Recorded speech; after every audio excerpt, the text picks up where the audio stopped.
e bem-vindo à Escola Bíblica Dominical da Primeira Igreja Batista de Cruzeiro do Sul.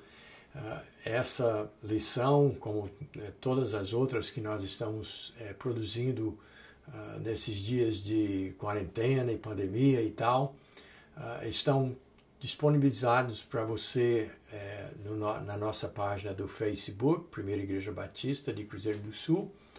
Também está lá também arquivado lá no nosso canal YouTube, que é Momento da Graça. Você pode dar uma busca lá, achar todas as nossas lições. E também estamos aproveitando, fazendo sempre 30 minutos para ficar mais fácil de você assimilar e também usar o áudio para os nossos programas de rádio. Então essas informações a gente sempre coloca lá. Nós esperamos que você esteja aproveitando bastante, estudando a Palavra de Deus junto com a gente. Nessa manhã nós vamos, na realidade, começar uma minissérie de lições para tentar ajudar aos crentes, principalmente os membros da Primeira Igreja Batista, se inserir e se posicionar na questão dos nossos deveres cívicos.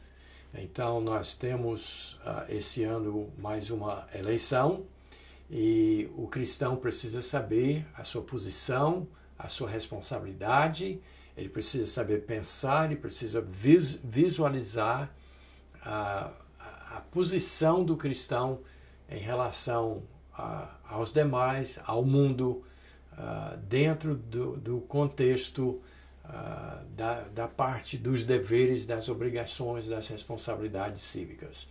Porque nós temos uma responsabilidade e nós precisamos ter um equilíbrio e saber até que ponto que nós podemos nos envolver e até que ponto nós precisamos ser realistas e saber o nosso papel. Muito bem, eu quero que você examine, nós não vamos ter tempo de ler todo esse texto, mas eu quero passar o contexto dessa introdução, dessa lição introdutória, que é de 1 Pedro, capítulo 2, os versos 9 a 17. Então, anote aí, principalmente você que é membro da igreja, anote esse texto, nós vamos ler uma parte do texto, mas eu quero que você pegue o contexto, porque você precisa entender o todo e para isso faça uma leitura bem, com bastante atenção, digerindo tudo que o apóstolo Pedro fala em 1 Pedro, capítulo 2, versos 9 a 17. E justamente no início desse contexto, ele fala dos cristãos dizendo que nós somos uma nação. Nós não somos uma nação de território nacional, como as nações do mundo, mas nós somos um povo especial, separado, diferente. Uma nação santa, inclusive, ele diz. E daí, então, nós precisamos compreender a nossa posição no mundo, como crentes em Jesus Cristo, porque nós somos realmente diferentes. E a finalidade da nossa lição hoje é mostrar justamente a maneira que o cristão precisa se ver no mundo atual, no contexto mundial, inclusive. Entre as muitas nações da Terra e as nacionalidades, as línguas, as culturas, o cristão é diferente, é um povo à parte. E isso, quando você recebeu Jesus Cristo como Salvador, você passou a fazer parte dessa nação santa e talvez você não estava pensando sobre isso. Talvez quando você recebeu Jesus Cristo como Salvador, a sua preocupação maior fosse justamente a salvação da sua alma. É justo, é certo pensar assim. Mas algumas coisas acontecem quando você aceita Jesus Cristo como Salvador, que você talvez não estivesse assim sabendo disso no momento. Então, eu sei que, para mim, por exemplo, quando eu recebi Jesus Cristo como Salvador, eu estava numa igrejinha pequena no interior do estado da Flórida, nos Estados Unidos, um garoto de 10 anos. E naquela noite, apesar de ter assistido muitos cultos, que meus pais tinham se convertido e passamos a frequentar a igreja, eu, assim, estava levando a vida. Mas naquela noite, eu me vi perdido, um pecador, sem esperança, sem saída, e inclusive me deparei com a realidade do inferno. E eu, então, quando procurei, né, um Salvador, só tinha Jesus. E eu recebi Jesus. Então, eu fiquei super feliz. Eu me vi livre da condenação do pecado, da culpa do pecado, da consequência final, que seria o inferno. Vi em Jesus um Salvador para toda a eternidade. Mas aconteceu comigo e acontece com todas as pessoas que recebem Jesus Cristo, apesar de que a maneira da sua conversão, cada caso é um caso, é individual, é muito pessoal.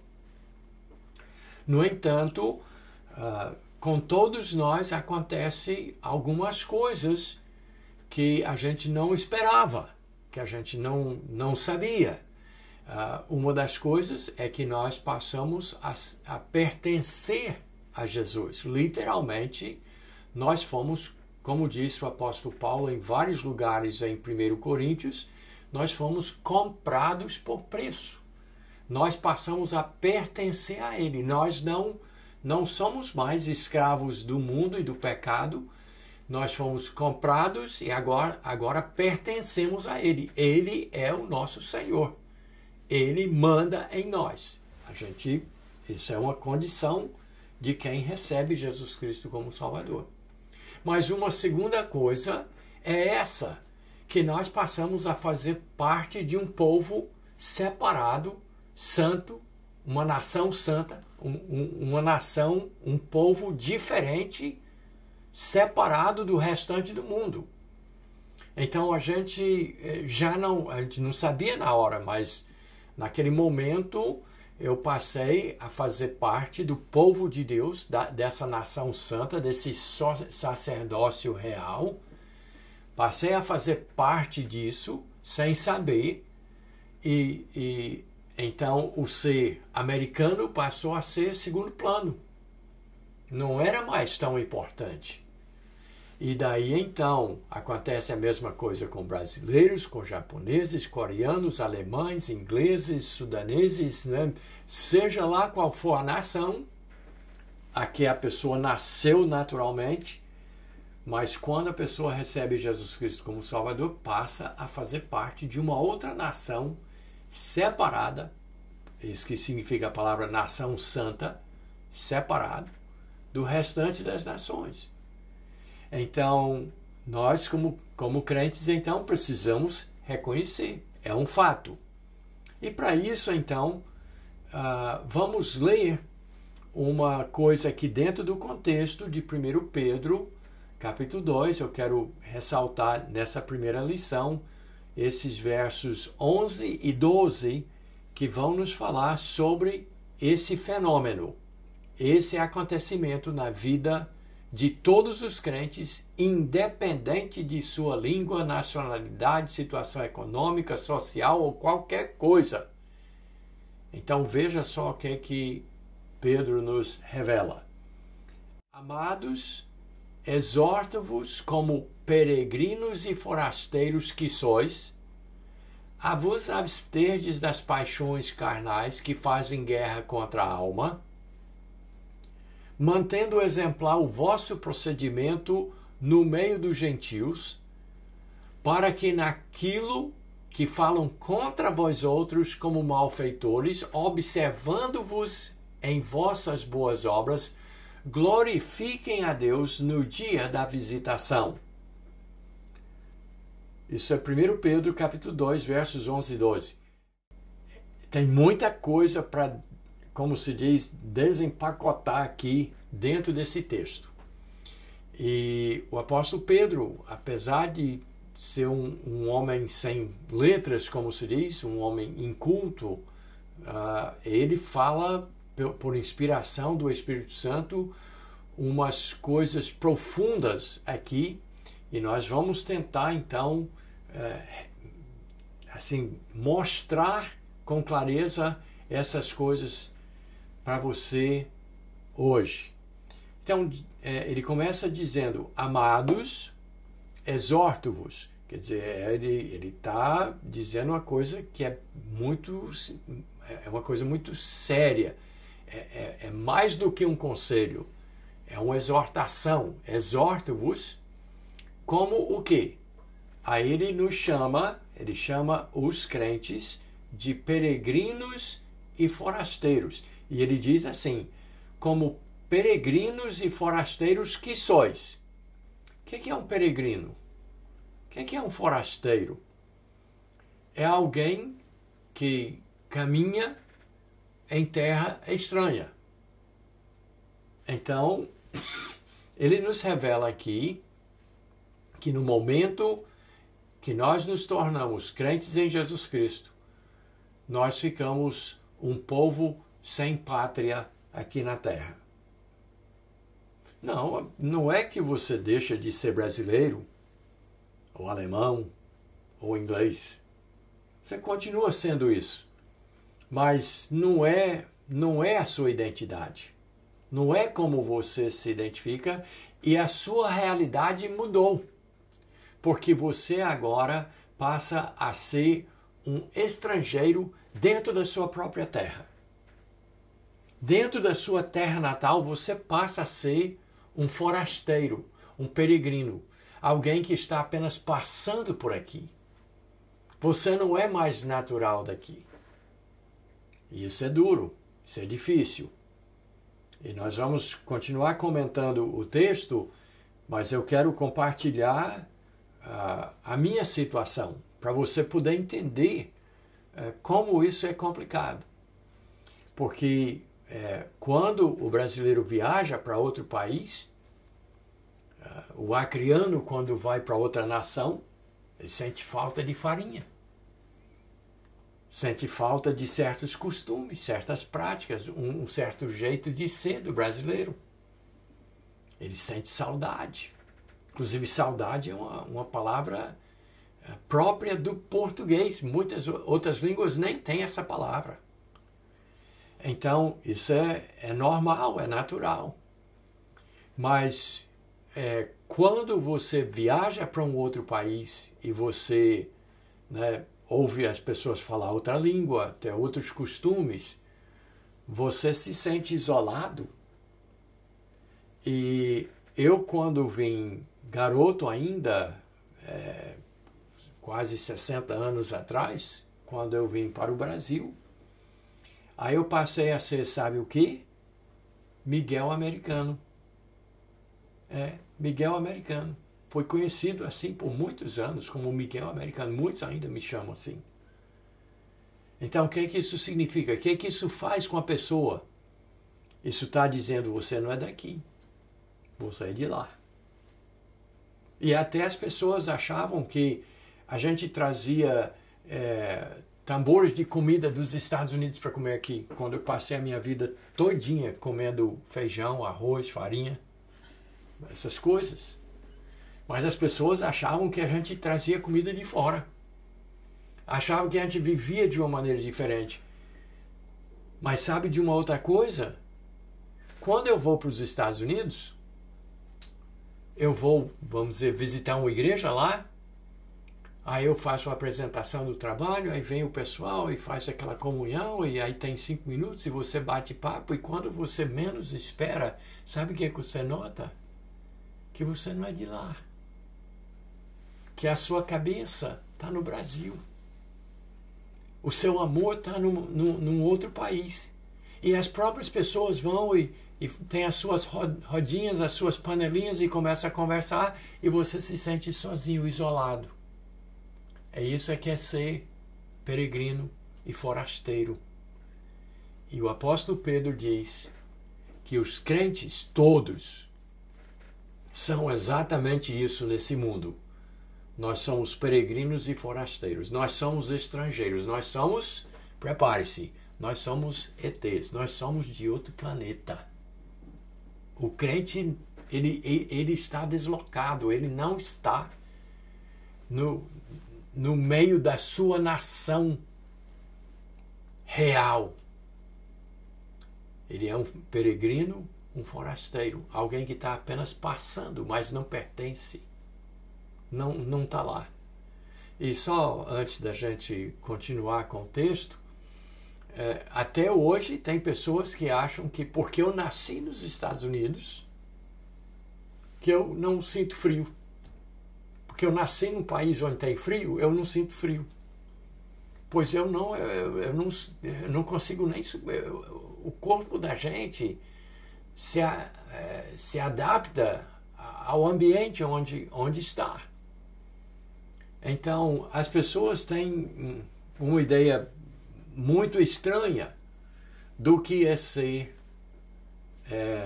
do lugar ou não ser. E a verdade é que, para a gente então continuar, a verdade é que o crente é um peixe fora d'água nesse mundo. Ele é um peregrino, ele é um forasteiro.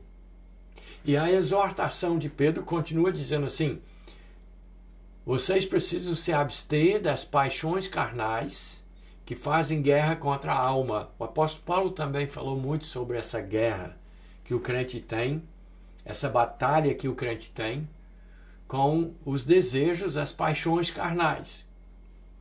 Mas o crente, por ser diferente, o que ele diz aqui? Mantendo exemplar o vosso procedimento no meio dos gentios, no meio dos povos, no meio das nações aqui da terra, que são naturais daqui, que nasceram aqui e que são daqui, nós que somos crentes, que nos tornamos ETs, forasteiros, peregrinos, estrangeiros, nós precisamos ter um comportamento muito cuidadoso. Porque estão de olho na gente, porque nós somos estrangeiros, nós passamos a ser diferentes, nós pensamos diferentes, nós agimos diferentes. Então nós temos que manter o nosso comportamento exemplar. Como pastor, eu tenho também a minha família e eu e a minha esposa, Dona Beth, geramos 4 filhos. E eu sempre tive que dizer para os meus filhos: olha, não é culpa sua ser filho de pastor. Mas a realidade é que as pessoas vão olhar para vocês e vão exigir muito mais de vocês do que dos outros, porque você é filho do pastor Miguel. Então, eu não vou colocar esse peso. Eu nunca vou dizer para você, filho, veja como é que faz, porque você é meu filho, as pessoas estão de olho. Eu nunca fiz isso com os meus filhos, mas eu fui realista e fui sincero e transparente com eles, dizendo: é assim que as pessoas vão fazer com vocês. Vão dizer: olha o filho do pastor. Vão ficar de olho. Então assim é o crente no mundo. Os outros podem fazer tudo o que quiserem, o que dá na telha, fazer pintar e bordar, fazer qualquer coisa, não tem problema. São daqui. É natural. As paixões carnais são naturais para as pessoas daqui, desse mundo. Mas o crente passa a ser visado. Porque ele é diferente. Ele passou a ser um estranho. Ele passou a ser um peregrino, um forasteiro, um estrangeiro. E daí então, o apóstolo Pedro nos diz com clareza: olha, você tem que ter cuidado com o seu procedimento no meio dos povos, das nações naturais daqui, porque eles vão falar mal de você. Ele diz isso aqui no texto, ele diz: para que naquilo que falam contra vós outros como malfeitores, eles passam a ver a gente como malfeitores e procurar defeito de tudo que é jeito.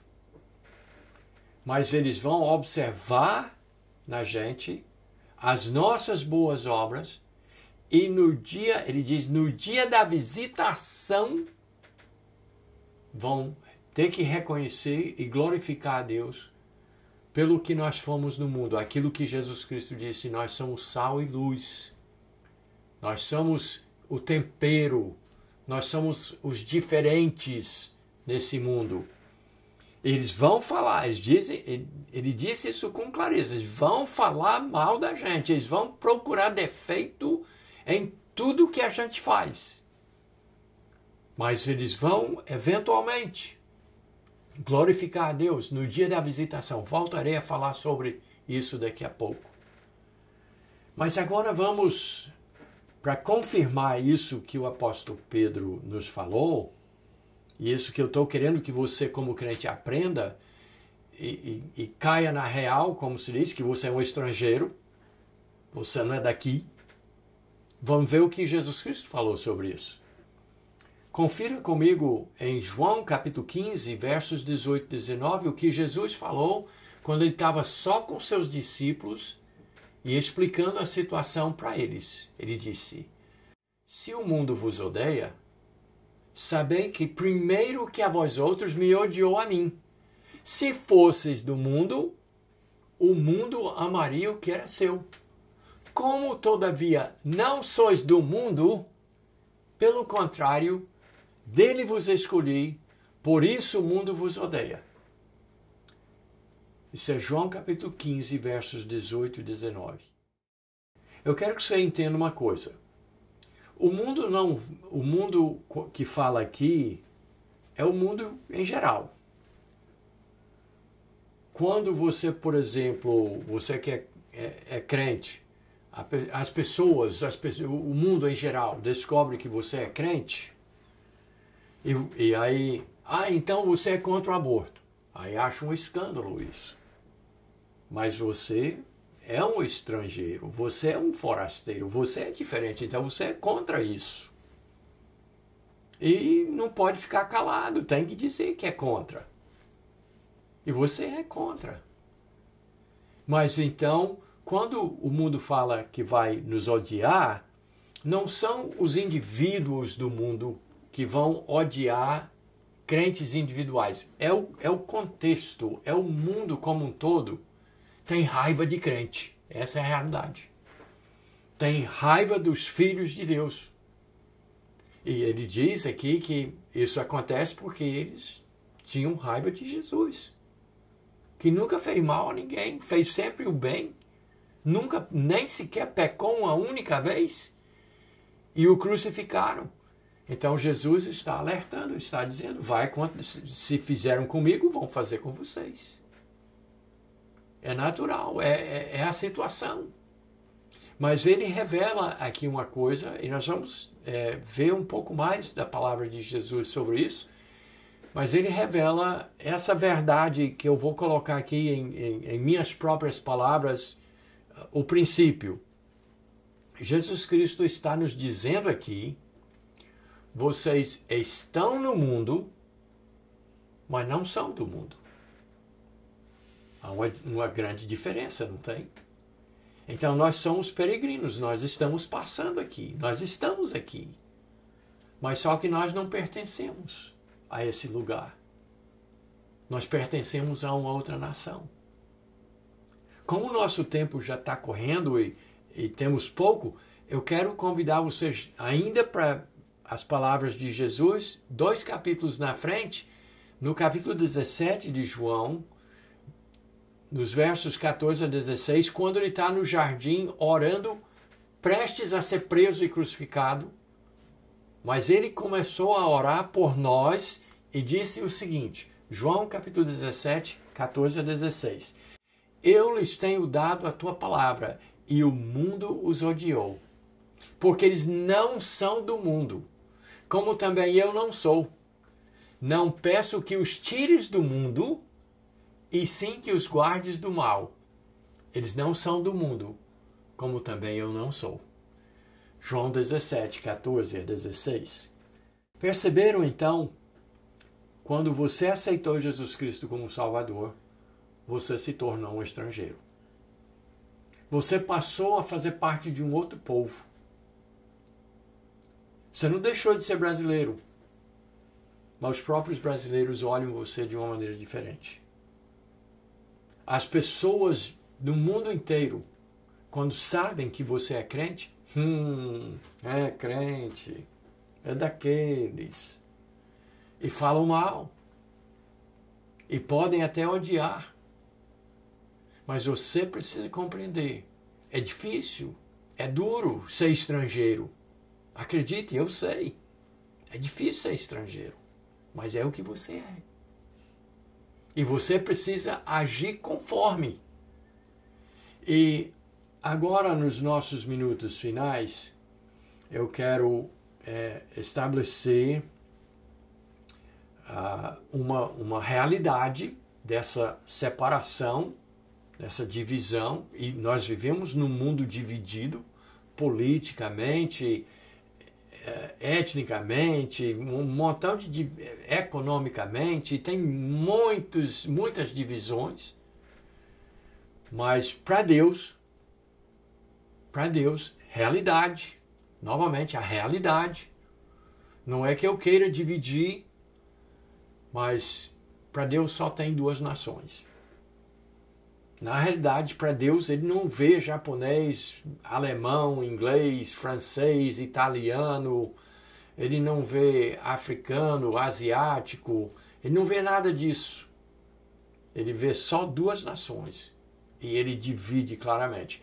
Se você, e nós não temos tempo para ler, mas se você quiser examinar as palavras de Jesus Cristo, em Mateus capítulo 25, 31 a 34, ele diz claramente, quando ele voltar, ele vai dividir essas duas nações. Ele vai colocar a sua mão direita as ovelhas, os seus filhos, os que aceitaram Jesus Cristo como Salvador, e para a sua esquerda, ele vai colocar os cabritos, os bodes, aqueles rebeldes que não quiseram aceitar Jesus. Para Deus só tem duas nações. É bem simples. E nós precisamos entender que se nós somos as ovelhas, nós somos diferentes, nós temos uma natureza diferente, nós temos uma visão de mundo diferente e eles nos consideram já diferentes e pode ser que está tudo misturado agora, como o joio e o trigo da parábola de Jesus, mas quando Jesus voltar, ele vai separar. Agora, por que eu trouxe essa lição? Isso aqui é a parte mais importante. Você precisa pegar. Você, como crente, precisa entender que você não é daqui.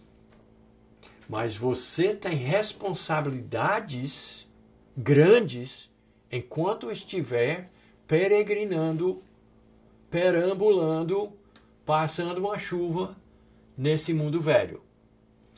E na semana que vem, não perca, nós vamos olhar qual que deve ser a posição do crente diante das autoridades constituídas em que nós vivemos. Quanto aos tipos de governo, os governantes, as autoridades, o crente tem uma responsabilidade. Qual é? Ele não é daqui. Então ele precisa saber como ele vai agir. Então esteja com a gente para essa próxima lição, porque é muito importante você entender até onde vai a sua responsabilidade com os governos deste mundo, de qual você não faz parte. Deus abençoe você, peregrino, e até a próxima semana.